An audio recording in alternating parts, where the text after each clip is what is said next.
At the company party, while swaying to the music with my cheating wife, I suddenly realized something was off. She wasn't wearing any panties. It hit me like a sucker punch in slow motion. The silky red dress she wore clung to her like it was painted on, and the way she kept brushing her hips against me. Too smooth, too deliberate. My hand slid across her lower back, lower still, and there was nothing but skin. Bare, smug, brazen skin. I leaned in, voice cold enough to freeze hell itself. "Where are your panties, Olivia?" She froze mid-sway. A flicker of panic jolted through her blue eyes, sharp like broken glass. Her painted lips parted, but no words came out. Her eyes darted around the room like a cornered animal searching for an exit.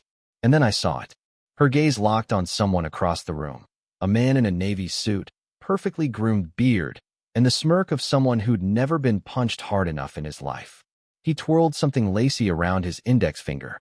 Red, delicate, familiar. Her underwear. He looked me dead in the eye and gave me a wink. I felt something inside me snap, silent and clean like a cable under too much tension. I walked across the floor, calm as a storm's eye, and stopped right in front of him. Without a word, I snatched the panties from his hand, balled them up, and shoved them straight into his mouth. "Chew on that." I whispered it so only he could hear, but the fire behind my voice lit the whole damn room. He choked. Olivia screamed. And the music kept playing, like this was just another scene in someone else's soap opera. I didn't wait for the fallout. I turned, walked past the gasping crowd, past Olivia's frozen face and those crocodile tears that hadn't even started falling yet, straight to the bar, and took the bottle of bourbon in my hand like a war medal. That was just the beginning. While Olivia stumbled after me, heels clicking like gunshots, I was already logged into our joint accounts. One click here, 2 clicks there, and just like that, I drained every damn dollar from our savings. Her emergency fund, gone. Her spa budget, emptied. Her secret PayPal account linked to her side hustle, clean sweep. She screamed my name from the balcony. "Jason, Jason, stop. Wait." I didn't even glance up. I left the party without saying goodbye. No one followed. No one dared. I got in my truck, drove into the night, and didn't stop until I saw a new city skyline. By the time I checked my phone the next morning, I had 45 missed calls. 45 pathetic little cries for attention from the same woman who, just hours ago, let another man play ring toss with her underwear in front of me. And still, I felt nothing but silence. Not peace, not rage, just a cold, hollow silence where my marriage used to be. But let's rewind, because you're probably wondering how we got to this moment. Let me take you back. Let me show you how Olivia, the woman I once thought was the love of my life, slowly turned into the snake wrapped around my neck. Let me tell you how I missed the signs, how I believed her lies, how I kissed her in the morning not knowing some other guy had already tasted her that night. And let me tell you what I did about it. Because this isn't a story about heartbreak. It's about payback. You know, when they say hindsight is 20/20, they're not kidding. Looking back, all the signs were there, waving at me like red flags on fire. I just didn't want to believe it. It started subtly. Olivia became shinier. Her hair was always done, even when we were just going to grab groceries. Her phone, once carelessly tossed on the counter, now never left her hand. She started locking it, said she needed space, and that I was too curious for my own good. The gym became her second home, which would have been fine if she didn't suddenly start wearing outfits that looked more like lingerie than workout gear. I joked about it once. She laughed and said, "You don't complain when you benefit from it later." Only, there were no benefits. Not anymore. Suddenly, she was too tired, or on her period, or just not in the mood. Every single time. And God help me, I believed her. She started working late. Meetings with clients. Brunch with her girls. I knew her friends. They weren't brunch types. They were wine and wine on the couch types. Still, I let it slide. But the real crack? It came one Tuesday night. She got home late again, 10:47 p.m. I remember because I was watching the second half of a Lakers game, and her heels clicked on the tiles like a damn metronome of deceit. She smelled like cinnamon and guilt. Not her perfume. Someone else's cologne. I stood up, caught her by the wrist, and looked her in the eyes. "You weren't with Madison tonight, were you?" She blinked fast, too fast, and pulled her hand away. "Jesus, Jason, are you tracking me now? What's next?" "GPS in my bra." The way she deflected it so casually turned the suspicion on me like I was crazy. That should have been my wake-up call. But the real proof didn't come until 3 days later. I was cleaning the house. Yeah, cleaning, because despite what people think, I liked keeping things in order. I lifted the couch cushion to vacuum crumbs and found a small hotel keycard. No logo, just a magnetic stripe and a number, 305. Olivia never mentioned a hotel. I pocketed it and didn't say a word. That night, while she showered, I took her phone, used her fingerprint while she was distracted. Her gallery was spotless, too spotless. No selfies, no stupid memes she always sent me before. But then I checked her hidden album. Boom. Photos. Blurry, but enough to crush whatever part of me still clung to hope. Her, in that red lingerie I'd never seen before. Her, in the mirror with someone's arm, not mine, wrapped around her waist. Her, on a bed that wasn't ours.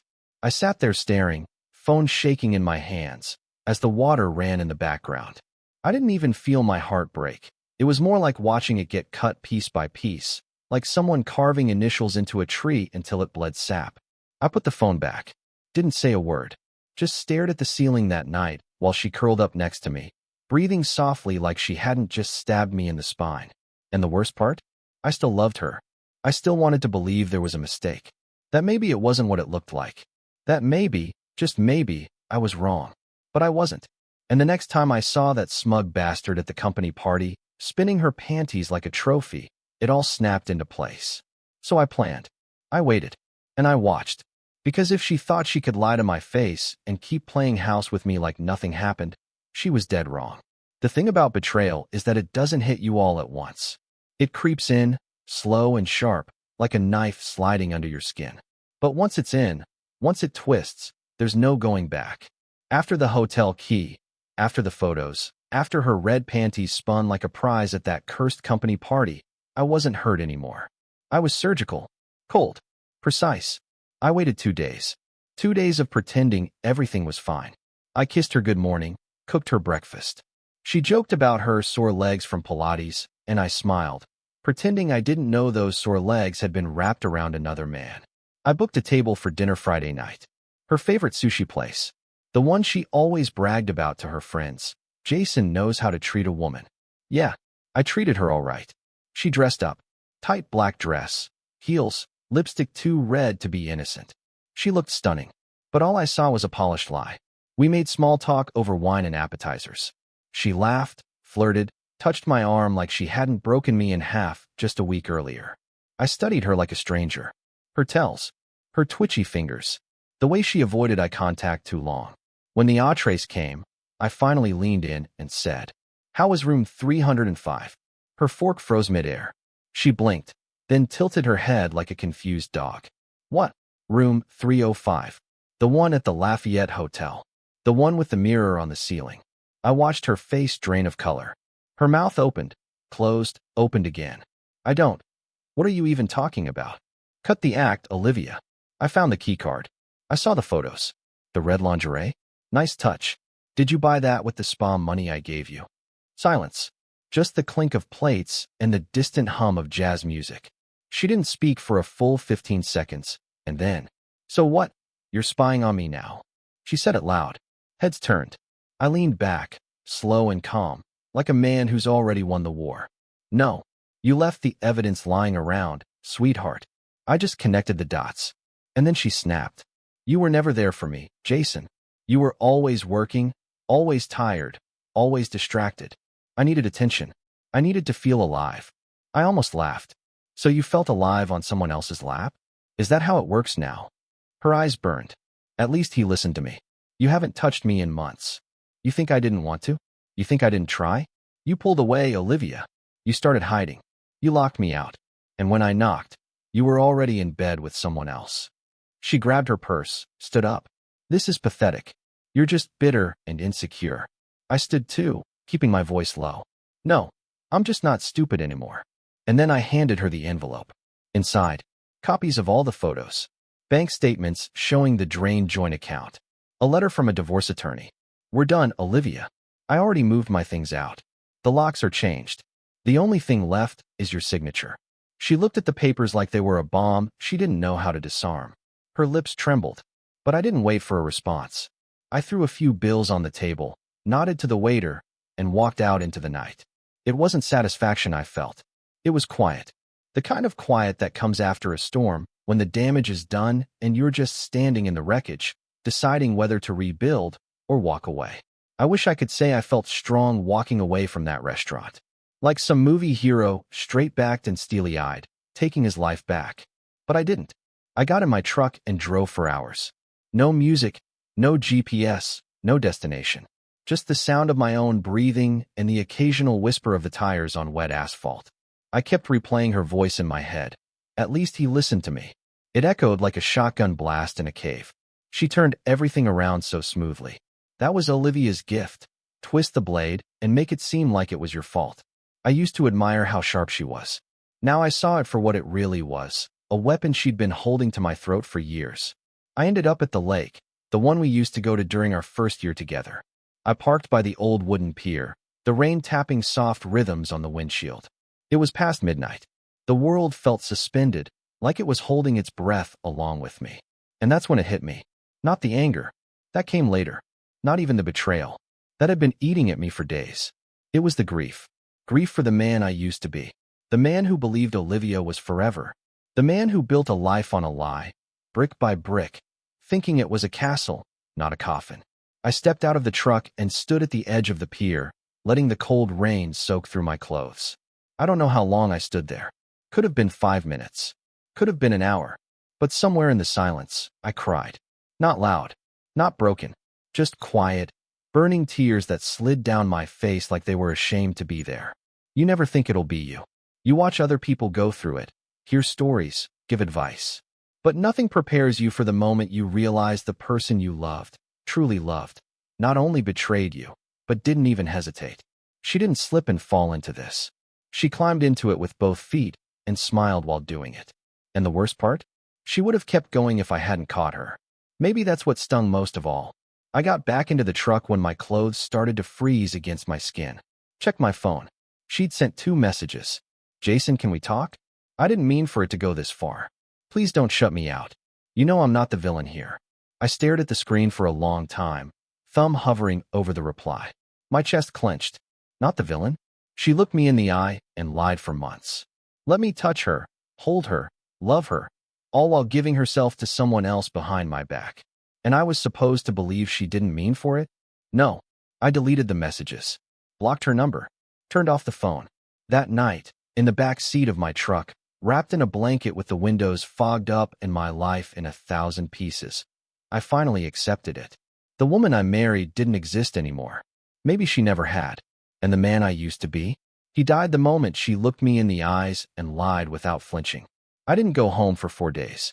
Not that it felt like home anymore. That house, our house, was nothing but a stage set, propped up by memories I no longer trusted. Every room, every photograph, every mug in the cupboard had her fingerprints on it. I didn't want to see it. I didn't want to breathe in that space knowing where she'd been, what she'd done. Instead, I lived out of motels, slept under stained blankets, ate microwave dinners, and stared at ceilings that didn't whisper her name.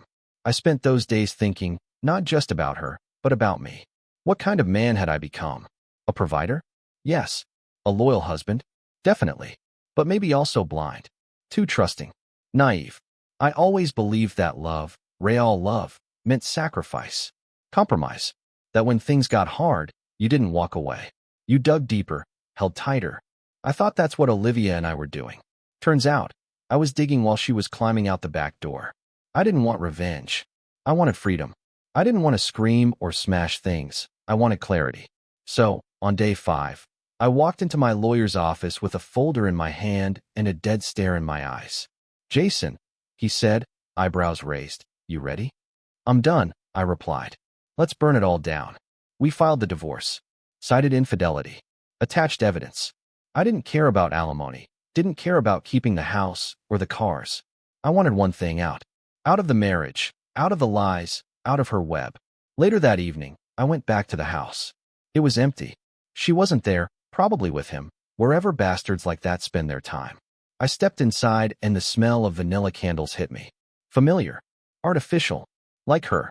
I walked through the kitchen, past the photos on the fridge, our vacation in Maui, her graduation, my 30th birthday, and started pulling them down one by one, frame by frame, smile by lie. I didn't rage. I didn't break anything. I just packed clothes, documents, my dad's watch, the pocket knife my brother gave me. Everything else could rot. Then I sat at the kitchen table and wrote her a note. Olivia, I hope he was worth it.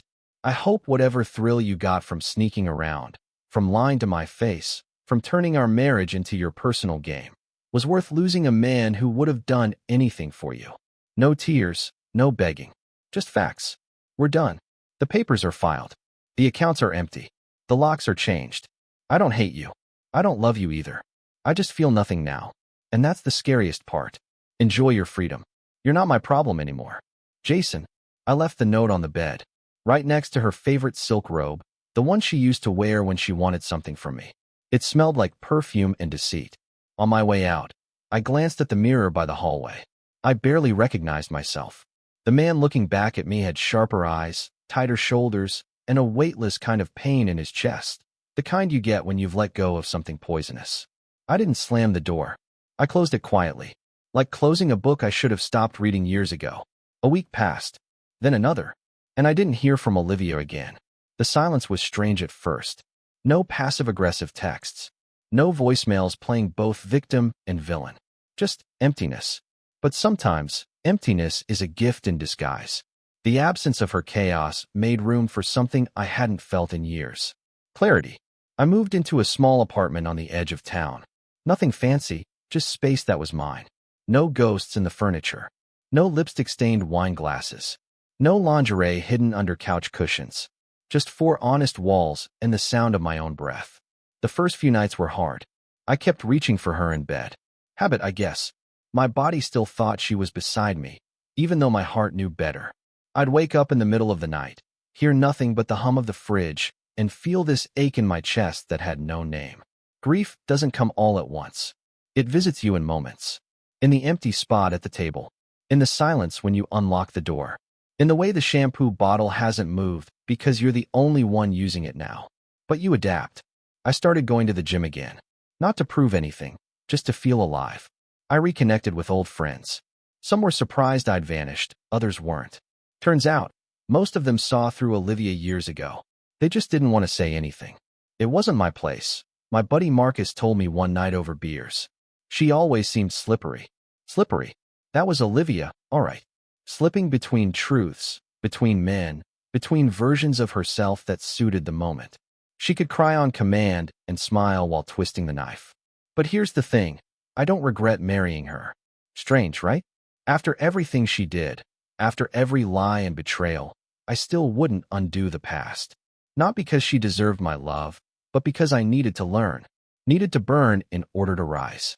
I learned that love without respect is a ticking bomb. I learned that loyalty means nothing if it's one-sided. And most of all, I learned never to ignore the signs. That gut feeling, that quiet voice telling you something's off, listen to it. It's not paranoia, it's survival. Now, when I look in the mirror, I don't see a broken man. I see a man who survived. A man who took the hit, stood back up, and chose not to carry someone else's poison any longer. Would I love again? Maybe. But next time, I'll love smarter. Slower. I won't fall for pretty lies wrapped in red lipstick. And if you're reading this, if you're the guy who just found that hotel key, or read that suspicious text, or stared at your wife a little too long, and realized her eyes don't shine for you anymore, hear me. You are not crazy. You are not weak. You are not wrong for walking away. Sometimes, the strongest thing a man can do is leave. Not for revenge, not out of hate, but for peace. Because peace? That's the real win. It was late on a Thursday when I heard the knock. 3 soft taps, like she was testing the door for weakness. I almost didn't open it. I stood there for a long minute, hand on the knob, staring through the peephole at the ghost of my past. Olivia, standing in the hallway, dressed down in a hoodie and jeans, no makeup, hair pulled back. She looked like a woman who'd been through a storm, and maybe she had. I opened the door, not because I missed her, but because I wanted to see what a liar looked like when the spotlight burned out. She gave me a weak smile. Hey, she said, like this was just another random evening. I didn't smile back. You lost. She flinched at that. Her eyes scanned the small apartment behind me, And I could see the shock creep in. How small it was, how simple. Nothing like the house we built together. And maybe that bothered her. Maybe she thought I'd be suffering, drowning. Instead, she found calm. She hesitated, clutching her arms like a child. I needed to talk. Please. I stepped aside, silent. Let her in. She walked slow, eyes scanning the room, the couch, the table, the quiet. Then she turned to me. You disappeared, she said. You didn't answer anything. You cheated, I replied.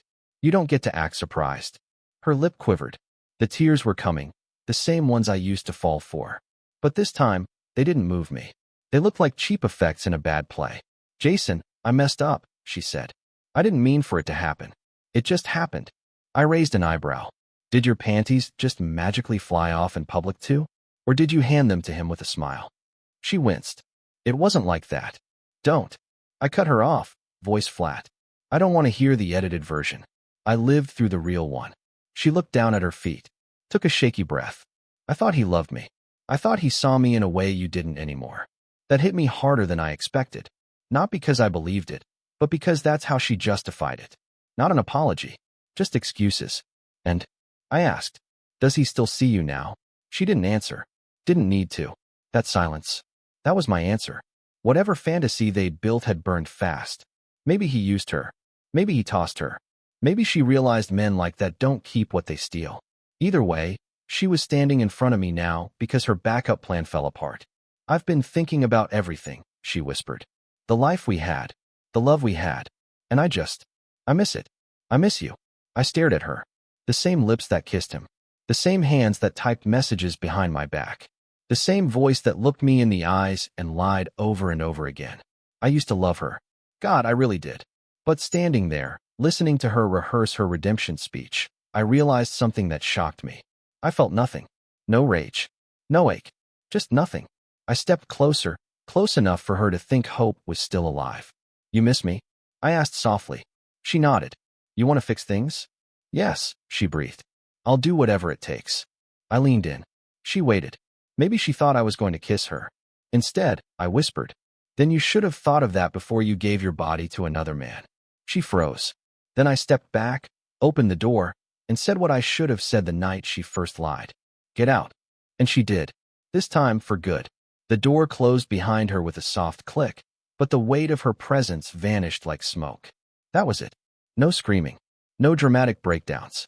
No last-minute promises drenched in crocodile tears. Just a quiet goodbye to the woman who once claimed to love me and then shattered every definition of that word. I stood by the door for a minute, listening to the silence. It didn't hurt. That surprised me. For months, I had been haunted by her voice, her scent, the feel of her skin next to mine. I thought letting go would feel like tearing out a part of myself. But as I watched her walk away for the final time, I realized something important. She wasn't a part of me anymore. She was a chapter. A long, painful, necessary chapter. But that's all she ever was. And now, the page had turned. I sat on the couch, took a deep breath, and looked around the apartment. Small, yes, but honest. I'd built it up from nothing after losing everything. And you know what? It felt like mine. That night, I poured myself a glass of whiskey, not to numb the pain, but to mark the occasion. I stood by the window, the city buzzing in the distance, and I finally let myself reflect on the wreckage Olivia left behind. She didn't just cheat on me. She dismantled every sacred promise we'd made. With every lie she told, she taught me more about myself than I ever wanted to learn. I learned how blind love can be, how loyalty can turn into a leash, how silence in a relationship is often the loudest scream. But I also learned how strong I could be, how I could rebuild with my own two hands, how walking away from someone you love can be the ultimate act of self-respect. I'm not bitter. I'm awake.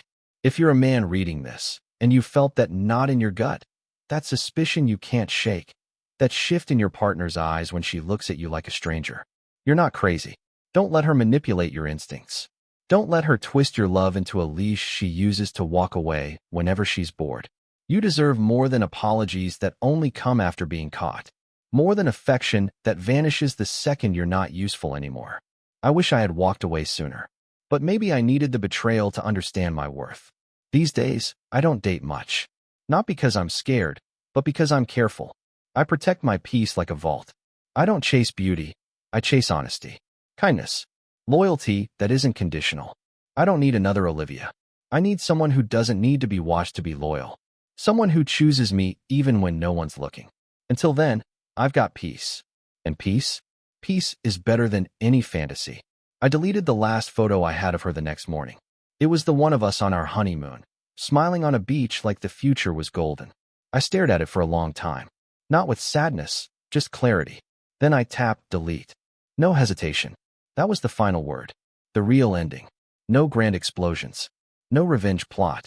Just a man who walked away from the fire and finally felt warm.